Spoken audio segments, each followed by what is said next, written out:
What up? It's your boy Big Vern coming to you live from the App Stupid Studios. App like you got some sense. Smash the like and subscribe button. Also share the content. We like it. We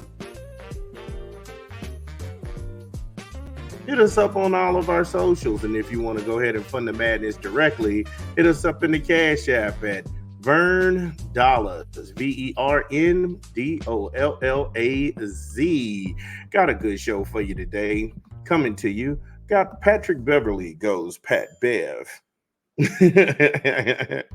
As the Bucks end up getting eliminated by the Indiana Pacers. Also got a story to come to you by the New England Patriots rookie, Mr. Javon Baker. Then the Lakers fire Darvin Ham. Shocker. He's to blame for the Lakers missing the NBA Finals. I don't think it had anything to do with the roster or the front office, which definitely needs a shakeup before the coaching.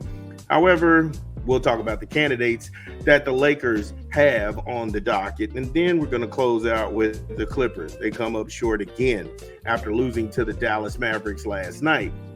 That and many more when we come back from a quick 20 from an unofficial sponsor of the show. This is Big Vern at App Stupid. Drop the spot.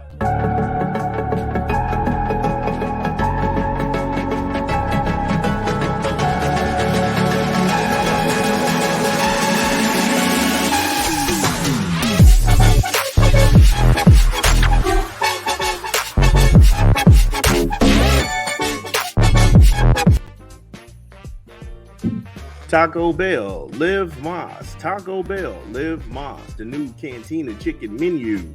It's online right now. Download the app, order online, or visit your good folks at your local Taco Bell. I know it sounds good to me. The Cantina Chicken Crispy Taco Meal sounds really good to me. That's where you get the Cantina Chicken Crispy Taco, Avocado Verde Salsa Sauce packets, and you get another Cantina Crispy Taco along with chips and nacho cheese sauce. Right now, you can get that meal for $9.59 online. Taco Bell, Live Mas. So, gonna start with the Milwaukee Bucks and a story that was generated out of there where Patrick Beverly fires a basketball at a Pacers fan in the final minutes of Game 6, which they lost. Now, this is coming to you from CBS Sports and Colin Ward Henninger. The Indiana Pacers eliminated the Milwaukee Bucks from the 2024 postseason with a 120-98 Game 6 home win on Thursday, earning the right to play the Knicks in the second round. The game ended on a sour note, however, as Bucks guard Patrick Beverly got into an altercation with multiple fans in the final minutes. Standing near his team's bench with 2.5 minutes left in the fourth quarter, Beverly threw the ball at a group of courtside fans, striking one in the head. Beverly then asked for the ball back, after which he fired it again with significantly more force back in the fans' direction. So, I have said this repeatedly, and I don't care where it is, even though I'm an Indiana guy through and through, I'm a homer, but there should be no such thing as courtside seats. Because especially with this wave of people, this isn't the 80s and the 90s where people would behave and they wouldn't get involved and try and become part of the game. In this new era of cell phone culture and people trying to get famous, internet famous really fast, trying to get under a basketball player's skin while he's doing his job is a bad idea.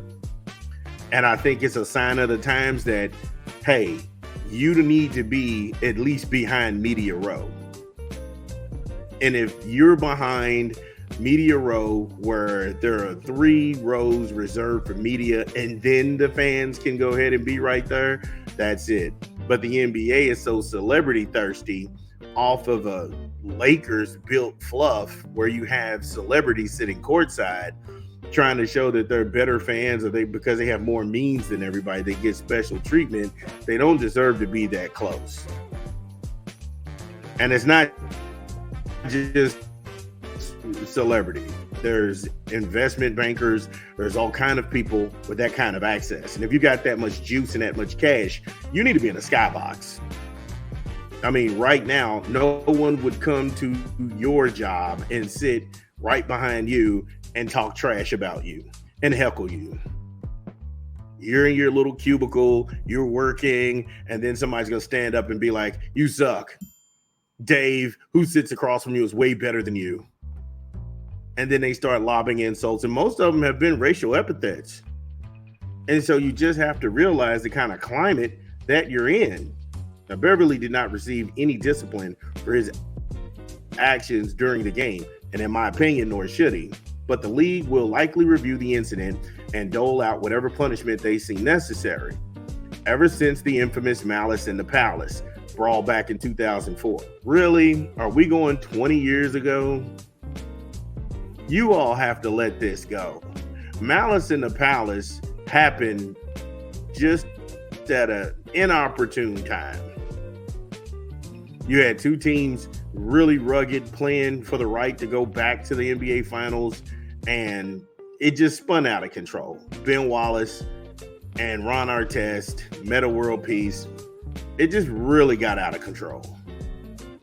And him playing physical, and things just took its toll. And then the fans, they got out there, but it didn't help when you had athletes go into the stands and start swinging on fans. And so if you're saying that, hey, look, we're trying to go ahead and limit this because of Malice in the Palace, then you have to be proactive and put people away from the basketball players. You can't have it both ways. You can't tell guys, hey, you got to sit there and be trash talked, be called the N-word, be called anything else other than a child of God. I mean, it got to the point where LeBron James had to stop and look at. It was a woman who was just going incensed. And he stopped and he looked at her, but see, she got what she wanted. They just want you to react. They don't care about the consequences. They just want you to react. And I know it's going to hurt when you tell overprivileged people that, no, your privilege doesn't have any place here. Because of the mental capacity of most people, we have to kind of put a distance between you and the fans. And one, it just, like I say, if you want to limit these interactions and altercations, then you need to take proper precautions. You can't always park it on the fan, you can't always park it on the athlete, I'm sorry, where you're saying, oh, well, you should have a thin skin. No, if somebody disrespects me, I'm going to go upside their head. That's how you get this to stop. It's only telling somebody that they need to have thin skin because there's a monetary value attached to it. No, there's some people in this world you can't play with. And when you step out of line, you're going to have to deal with the consequences. And see, so many people are dealing with people that don't stand for nothing. They feel like they can talk to you any old kind of way and not suffer. But Beverly's a real one. He's for real with the smoke. And then when he reacts, now, oh my God, I didn't know I could say words and then you would get, no, you can't play with me like that. And see, difference is internet beef from reality beef. Somebody gonna get hurt in reality. Internet, you can just sit here and talk crazy. And people looking for a rise to get out of you. But I personally don't think that Beverly did anything wrong. You opened your mouth. You got found out. You thought he wouldn't come back, and he came back. That's how a grown man handle business. Anyway, the NBA has understandably not taken kindly to players interacting with fans in a violent manner. Chances are Beverly has a steep fine and or suspension coming his way, and he shouldn't have one. He shouldn't.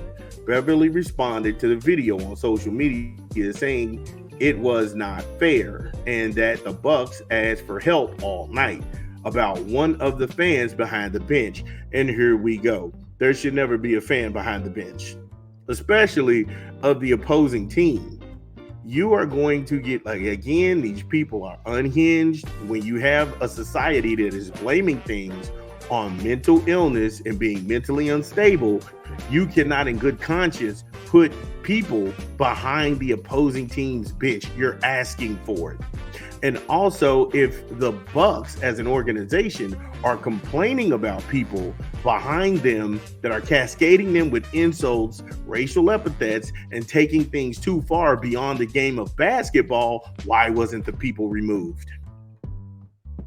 Again, it's easy to sit here and talk to the working class, the players, the aggrieved class, the players, and then you have ownership, that's the privileged class, and you're saying, hey, look, no, we're telling you this is unattainable.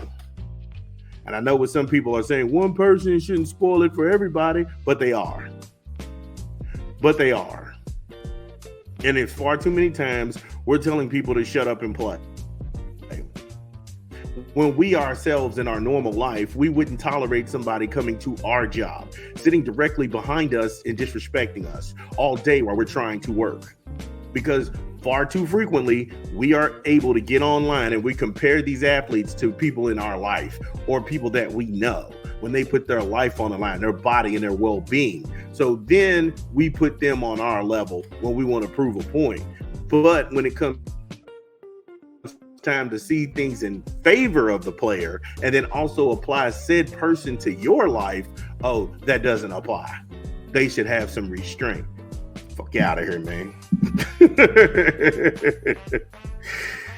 Oh man, Beverly finished with 6 points, 5 assists, and 2 rebounds, while 3 for 11 from the field as the Bucks were sent packing on Thursday night. He was excellent in Milwaukee's Game 5 on Tuesday, putting 13 points and 12 assists and 2 steals. The series was chippy at times, but the Bucks' big man, Bobby Portis, he got ejected in Game 4, which Bobby plays with that kind of intensity. And I like Bobby Portis. I think Bobby Portis is better than Bam Adebayo. I always say it, and it's on this program. Bobby Portis should be on the Olympic team.